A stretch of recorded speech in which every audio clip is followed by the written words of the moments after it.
S ನೋಡಿ, ಈ ಒಂದು ಯುದ್ಧದಿಂದ ಸದ್ಯಕ್ಕೆ ದುಬೈಯಲ್ಲೂ ಕೂಡ ಉದ್ವಿಗ್ನತೆಯ ಪರಿಸ್ಥಿತಿ ನಿರ್ಮಾಣ ಆಗಿದೆ. ಇಲ್ಲಿರುವಂತಹ ನಮ್ಮ ಭಾರತೀಯರು ಕೂಡ ಹೆದರ್ಕೊಂಡು ಬದುಕ್ತಾ ಇದ್ದಾರೆ. ಏನಾಗಬಹುದು, ಯಾವ ಕ್ಷಣದಲ್ಲಿ ಎಲ್ಲಿ ಸ್ಫೋಟ ಆಗುತ್ತೋ ಅಂತ ಹೇಳಿ ಭಯಭೀತರಾಗಿದ್ದಾರೆ.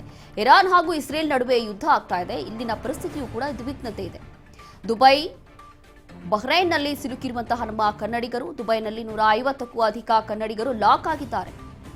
ಬಹ್ರೈನ್ನಲ್ಲಿ ಒಂದೇ ಕುಟುಂಬದ 5 ಲಾಕ್ ಆಗಿದ್ದಾರೆ.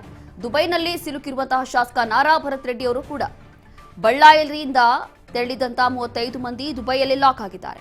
ಅದರಲ್ಲೂ ಕೂಡ ಇದೀಗ ಶಾಸಕ ನಾರಾ ಭರತ್ ರೆಡ್ಡಿ ಅವರು ಕೂಡ ಅಲ್ಲೇ ಲಾಕ್ ಆಗಿದ್ದಾರೆ ಅಂತ ಗೊತ್ತಾಗ್ತಾ ಇದೆ. ಬಳ್ಳಾರಿಯಿಂದ ಟೋಟಲ್ 35 ಜನ ದುಬೈಗೆ ಹೋಗಿದ್ರಂತೆ. ಅಬುದಾಬಿಯಲ್ಲಿ ಸಿಲುಕಿರುವಂತಹ ಡ್ರೋನ್ ಪ್ರತಾಪ್ ಕೂಡ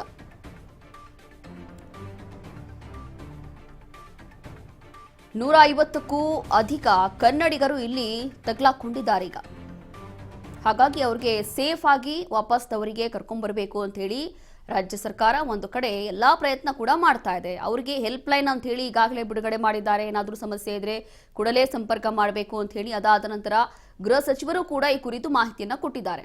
ಆದಷ್ಟು ಬೇಗ ಅಲ್ಲಿರುವಂತಹ ಎಲ್ಲಾ ಕನ್ನಡಿಗರಿಗೆ ಸೇಫ್ ಆಗಿ ವಾಪಸ್ ಕರ್ಕೊಂಡ್ಬರ್ತೀವಿ, ಏನು ಕೂಡ ಸಮಸ್ಯೆ ಆಗದಂಗೆ ನೋಡ್ಕೊಳ್ತೀವಿ ಅಂತ ಹೇಳಿ ಒಂದು ಕಡೆ ಭರವಸೆ ಕೊಟ್ಟಿದ್ದಾರೆ.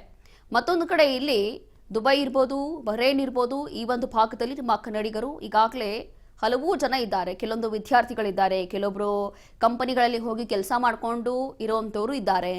ಅದಾದ ನಂತರ ಇಲ್ಲಿ ದುಬೈಯಲ್ಲೇ 150ಕ್ಕೂ ಅಧಿಕ ಕನ್ನಡಿಗರು ಇದ್ದಾರೆ. ಸದ್ಯಕ್ಕೆ ಬಳ್ಳಾರಿಯಿಂದ 35 ಮಂದಿ ದುಬೈಯಲ್ಲಿ ಲಾಕ್ ಆಗಿದ್ದಾರೆ ಅನ್ನೋಂಥದ್ದು ಗೊತ್ತಾಗ್ತಾ ಇದೆ. ಅದರಲ್ಲಿ ಡ್ರೋನ್ ಪ್ರತಾಪ್ ಇರ್ಬೋದು, ಬಳ್ಳಾರಿ ಶಾಸಕ ನಾರಾ ಭರತ್ ರೆಡ್ಡಿ ಇರ್ಬೋದು, ಇವರೂ ಕೂಡ ಅಲ್ಲೇ ಲಾಕ್ ಆಗಿದ್ದಾರೆ ಅಂತ ಹೇಳಿ ಗೊತ್ತಾಗ್ತಾ ಇದೆ. ಹಾಗಾಗಿ ಸದ್ಯಕ್ಕೆ ನಮ್ಮ ಕನ್ನಡಿಗರು ಎಲ್ಲೆಲ್ಲಿ ಲಾಕ್ ಆಗಿದ್ದಾರೆ, ಎಲ್ಲೆಲ್ಲಿ ತಗ್ಲಾಕೊಂಡಿದ್ದಾರೋ ಅಂಥವ್ರನ್ನ ಸೇಫ್ ಆಗಿ ವಾಪಸ್ ನಮ್ಮ ಕರ್ನಾಟಕಕ್ಕೆ ತವರಿಗೆ ಕರ್ಕೊಂಡ್ಬರ್ಬೇಕು ಅಂತೇಳಿ ಎಲ್ಲಾ ಪ್ರಯತ್ನವನ್ನ ಮಾಡ್ತಾ ಇದ್ದೀವಿ ಅಂತ ಹೇಳಿ ರಾಜ್ಯ ಸರ್ಕಾರ ಕೂಡ ಮುಂದಾಗಿದೆ. ಈಗಾಗಲೇ ಗೃಹ ಸಚಿವರು ಕೂಡ ಈ ಕುರಿತು ಮಾಹಿತಿಯನ್ನ ಕೊಟ್ಟಿದ್ದಾರೆ. ಆದಷ್ಟು ಬೇಗ ಅವರೆಲ್ಲರಿಗೂ ಕೂಡ ಸೇಫ್ ಆಗಿ ಕರ್ಕೊಂಡ್ಬರ್ತೀವಿ, ಅಲ್ಲಿ ಹಲವು ವಿದ್ಯಾರ್ಥಿಗಳಿದ್ದಾರೆ ಅಂತ ಹೇಳಿ. ಗಿರೀಶ್ ಕೆರೂರ್ ಅಂತ, ನಾನು 28th ಅರ್ಲಿ ಮಾರ್ನಿಂಗ್ ಬೆಂಗಳೂರಿಂದ ಪ್ಯಾರಿಸ್ಗೆ ಹೋಗ್ಬೇಕು ಅಂತ ಬೆಂಗಳೂರಲ್ಲಿ ಫ್ಲೈಟ್ ಹತ್ತಿದ್ದು. ಆನ್ ದ ವೇ ಅಬುದಾಬಿನಲ್ಲಿ ಒಂದು ಲೇಓವರ್ ಇತ್ತು 4-5 ಅವರ್ಸು.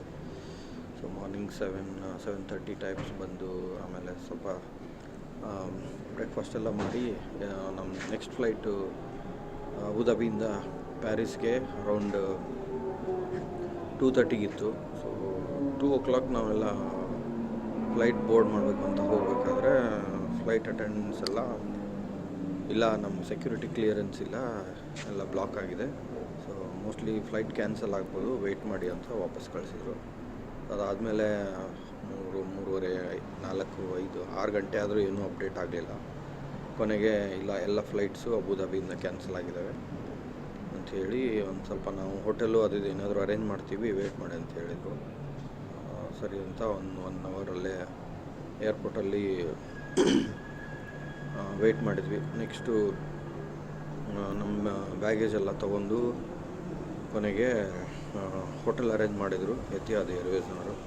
ಸದ್ಯಕ್ಕೆ ಅಬುದಾಬಿಯಿಂದ ಸ್ವಲ್ಪ ದೂರ ಒಂದು ಯಾವುದೋ ಹೋಟೆಲ್ ಅರೇಂಜ್ ಮಾಡಿದ್ದಾರೆ, ಅಲ್ಲಿದ್ದೀವಿ. ಸದ್ಯಕ್ಕಂತೂ ಇದು ಸೇಫ್ ಇದೆ ಪ್ಲೇಸು, ತೊಂದರೆ ಏನಿಲ್ಲ. ಬಟ್ ರಿಟರ್ನ್ ಬರೋದು it is not very clear.